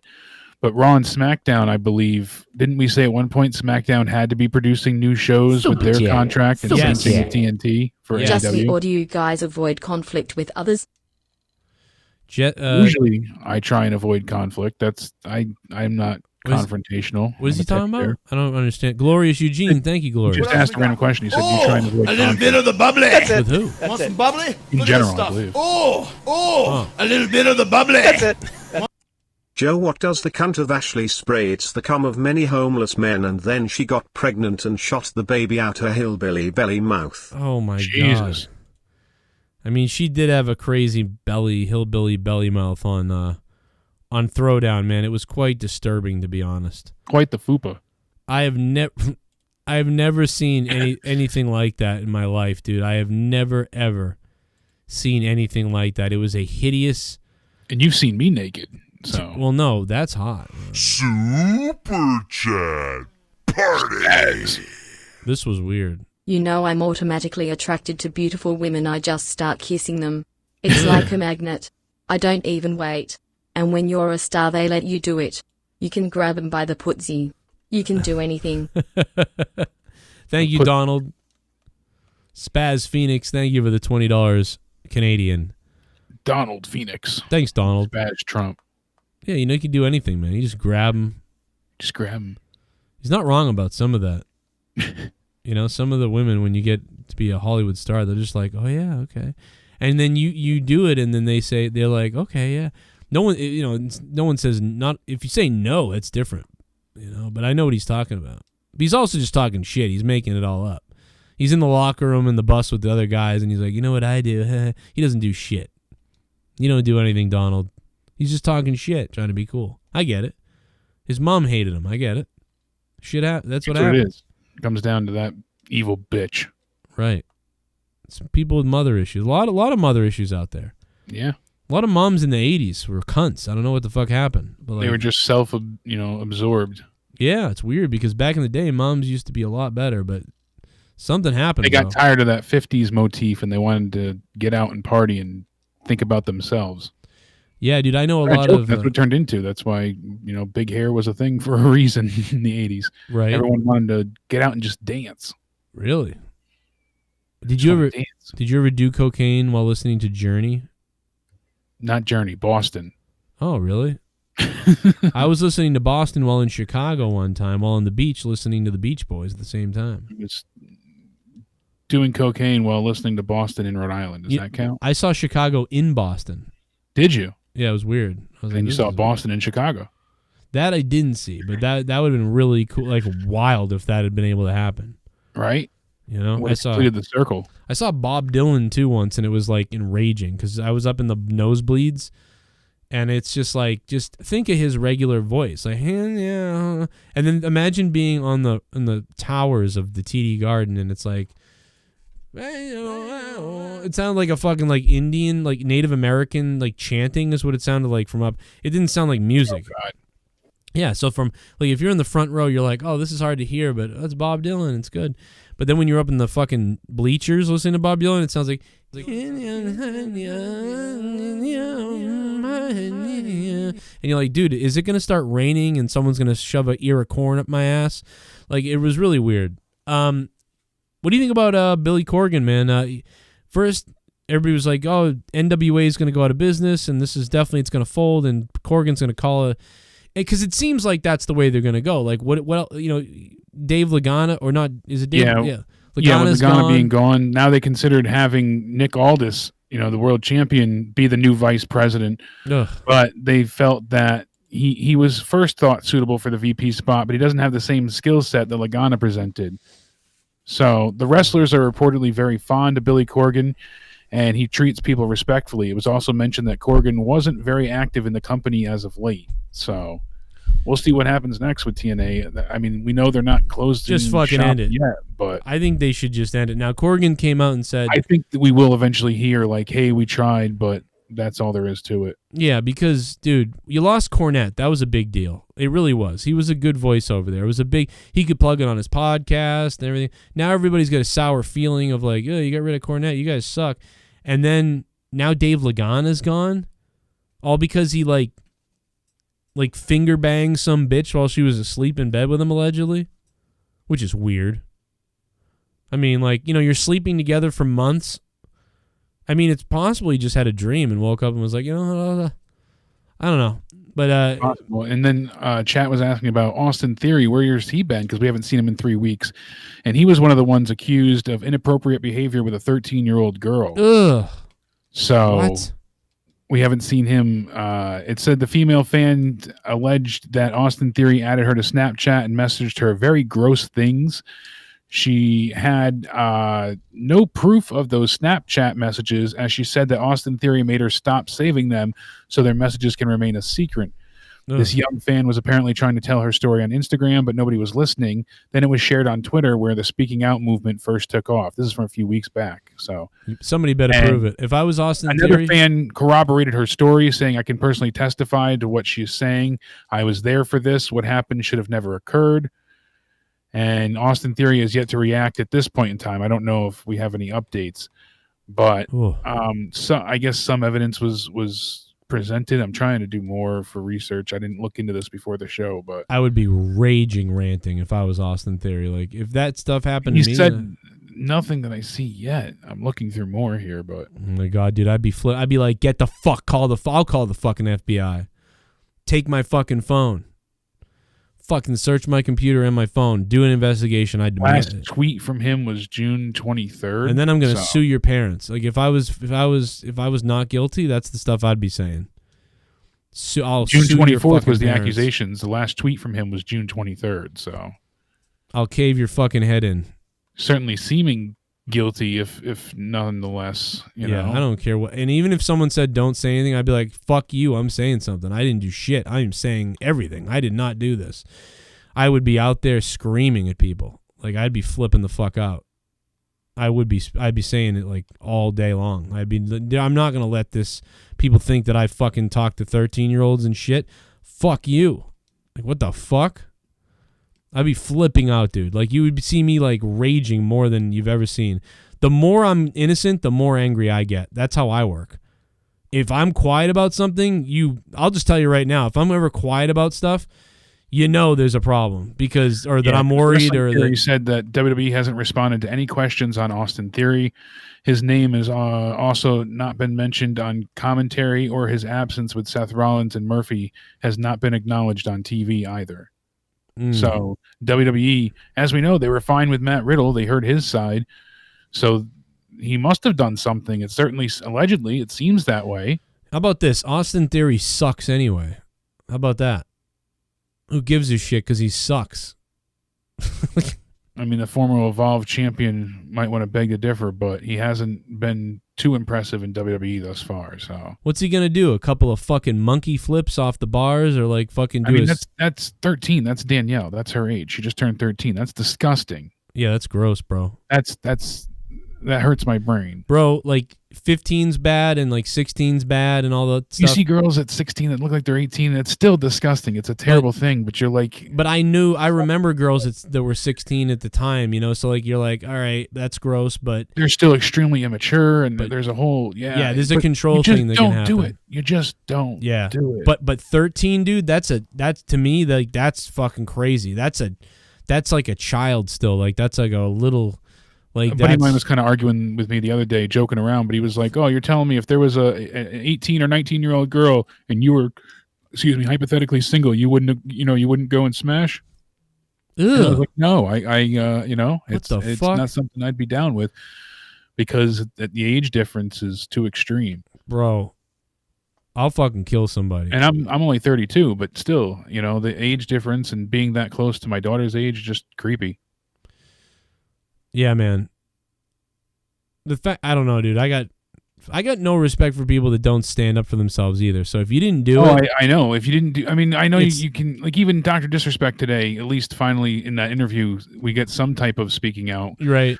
And we hear some things of him defending himself and whatnot, but that'll be more to discuss tomorrow. His is so weird that, like, I get that a little bit. Like, I kind of get, but at least he's saying, like, I can't say much, but I'm saying what I can.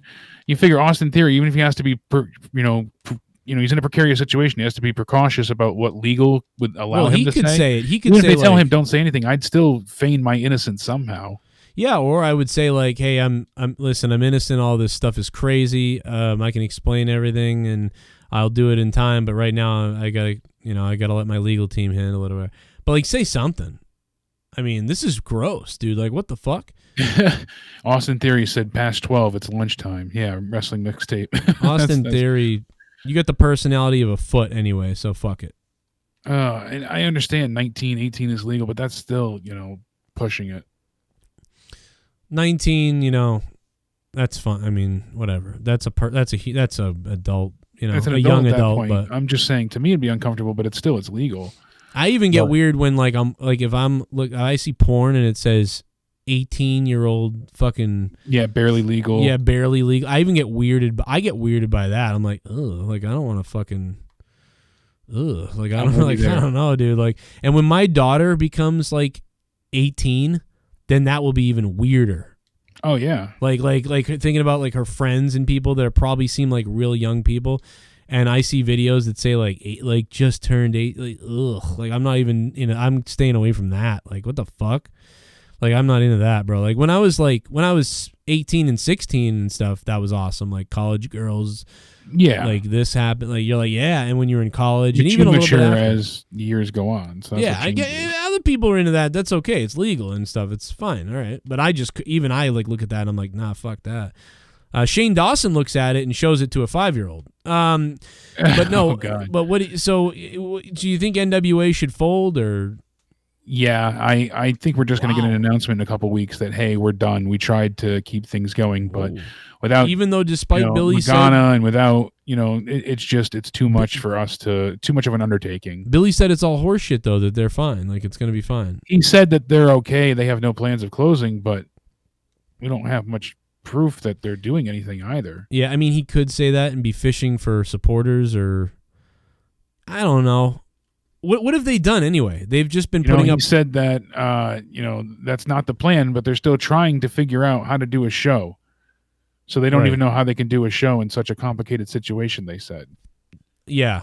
So they're still trying to fill up, vice president spots and things like that. And I think that they're screwed, unfortunately. The recovery is going to be too costly for them. What I think they should do?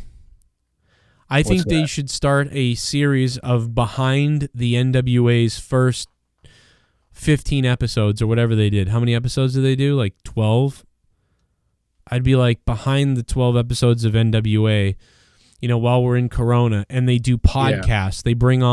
They bring back Jim Cornette on the podcast. They bring everybody, Billy Corgan, what he thought of the episodes, how people did, what went on behind the scenes with this guy, that guy. The controversies that happened, like, and just do that for like 5 weeks if you can, or whatever. Maybe some unaired footage. I don't know. Maybe some of the best of that they have. That's what one of the donators had asked us as well before, and I agree. WWE should have really taken a long hiatus And even though I think some of the channels mandated that they make new content, then they should have had just, a Super SmackDown, have all the talent just on SmackDown and keep Raw as a recap show. I think it would be getting better ratings, honestly, if they did as what we said weeks ago. But what if they just what if they didn't push Florida for their little favor? Yeah. And they had been like, well, we can't do it. We're not allowed to do it. So that's why I said it would be great if they were utilizing the network and showing older content with the wrestlers that were in the match and cover. They do things like that every now and again on YouTube or the network. Why not make a full show out of highlights and behind the scenes interviews and throw out, trivia and details and turn it into a whole spectacle. Yeah. The editing team is fantastic there. We know they can work wonders. So let them, work their magic. Yeah. Pay Shawn Michaels to, fucking watch WrestleMania 10 with Razor Ramon, or with Scott Hall. No, they already did that on YouTube. But put them together in a live setting and put Shawn and Undertaker together to talk about their WrestleManias 25 and 26. That's a whole night's worth of content. Wouldn't we all enjoy that? Wouldn't that get decent ratings? What they're thinking about each move and moment and what went on in their heads and how they felt about the crowd and what did they think of this? What could they have done better? What I would love to hear that. That's enjoyable. Hearing, even Drew McIntyre drone on the other night. I was like, it's not him. I like him. But this is just not interesting. Raw is just the drizzling shits right now. Right. Yeah, it's really horrible. And they could use an hour of this, too. You could do the 2 hours that you have of new stuff, but do an hour of a throwback. First hour throwback or third hour throwback or something like that. And fucking, all right, we're going to replay this and, whatever. I don't know. And then have fans react to the match in between, like when they take a commercial break or something. Like I was 8 years old and I was, my dad used to diddle me, but like I got my set when I got my own time, I would watch WWE then I would be beaten. Oh, a little bit of the bubbly. That's it. Want some bubbly? Look at this stuff. Oh, a little bit of the bubbly. That's it. I know it's off topic, but the new Ford Bronco looks dope. I know it sounds off topic, but the new Ford Bronco looks dope.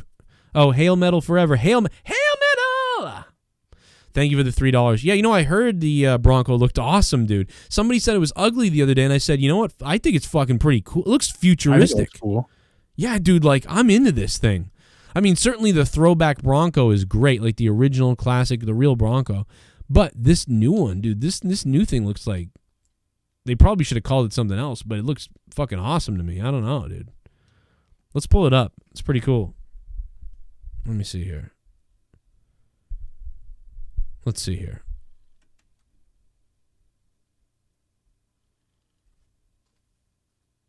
While you're pulling that up, tomorrow night on SmackDown, we have AJ Styles versus Matt Riddle for the Intercontinental title. So that's a must-see match. I've heard that they're really going to go all out for that one. Then we have Bray Wyatt hosting the Firefly Funhouse. This is the go-home show for Extreme Rules, or the horror show at Extreme Rules. So maybe we'll hear more about the swamp match. And then we have a moment of bliss with mystery guest. And people are thinking that it's going to be AJ Lee because of a picture Dolph Ziggler tweeted out of the last time he was champion. I think that that's just the last time he was champ. He was with Big E and AJ, and it's just a coincidence. I think that she'll likely have Dolph Ziggler on there, or, yeah, that's what'll happen. Yeah, that was an interesting little tease. I saw Dolph. I mean, he's on Raw, so why would AJ Lee have anything to do with it? It doesn't make sense. Yeah, I don't get it. But as far as that goes, we'll see what happens, and I doubt it'll turn into anything to deal with that. Bro, I want this fucking thing.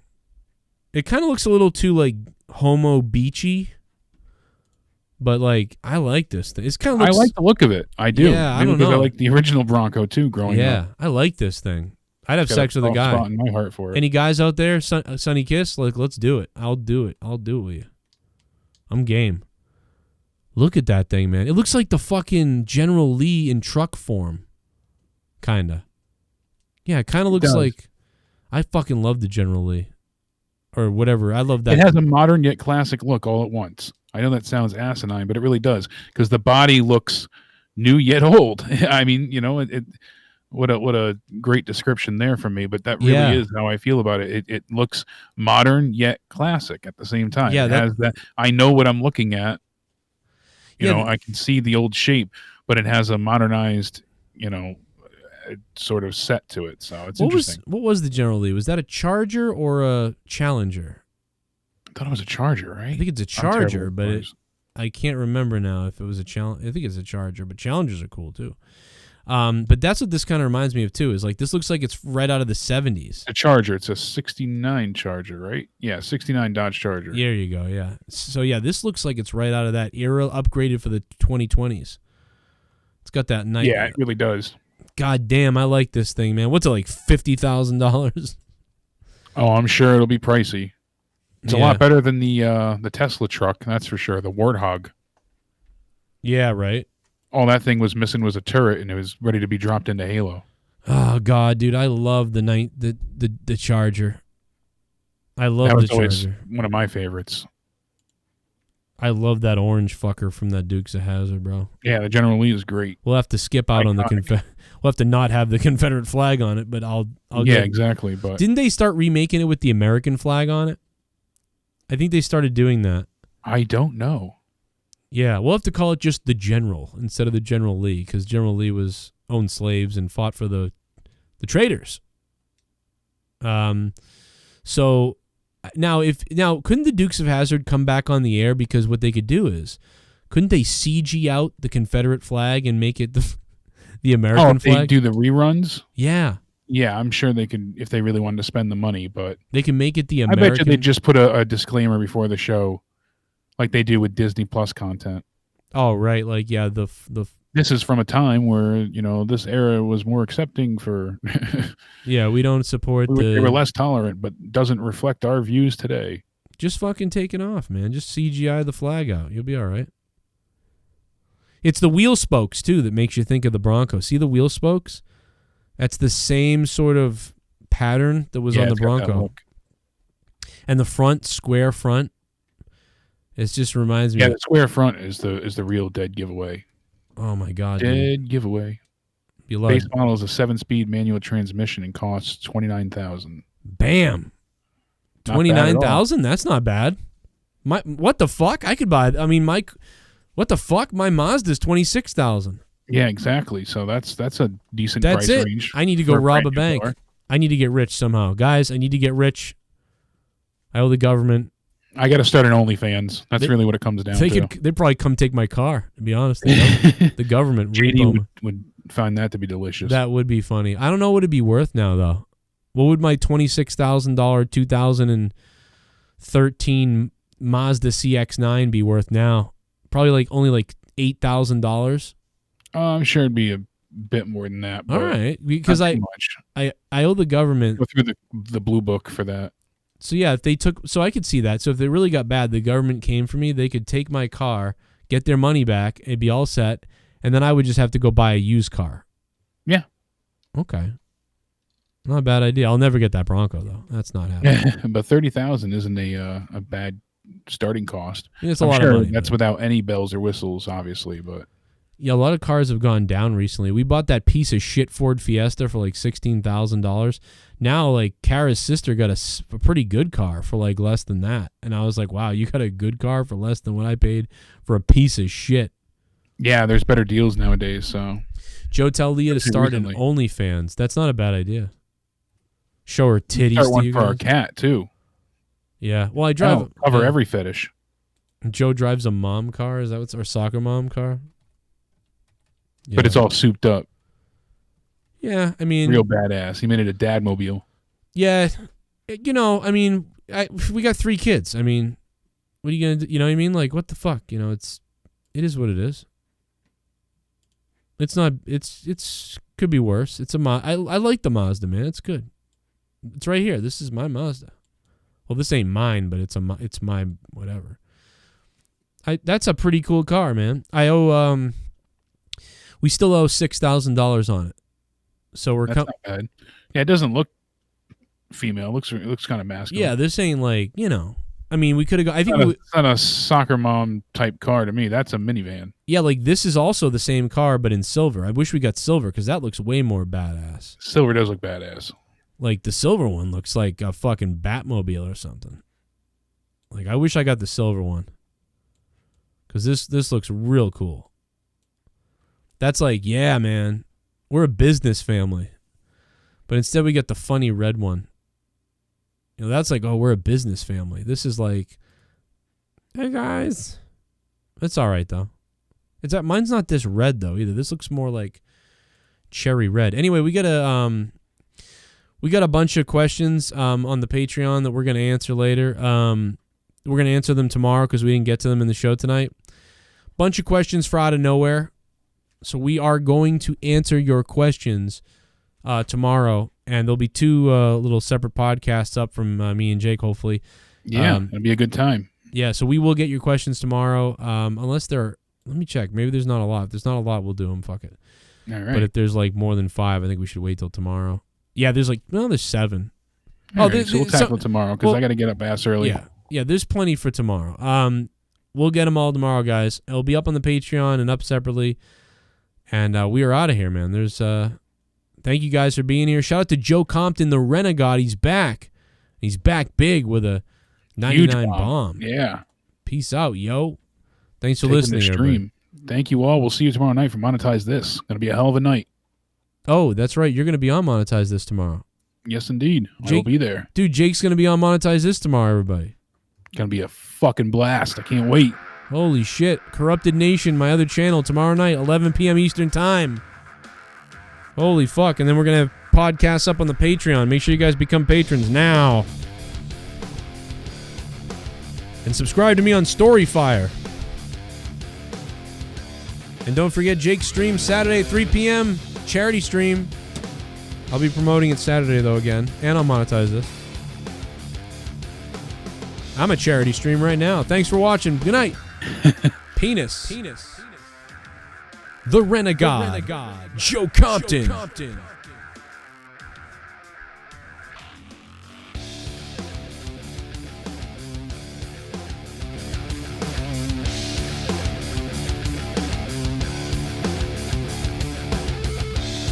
If you guys are into Diablo, I'm going to have a Diablo podcast up later, too. Cheap plug. Later. Hector Gutierrez. What up, son? What up, Mr. Kincaid? Billy Corgan is whiter than cum. Look at him.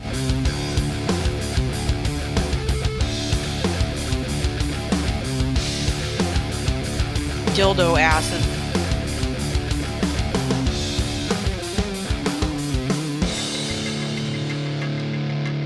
You can use it!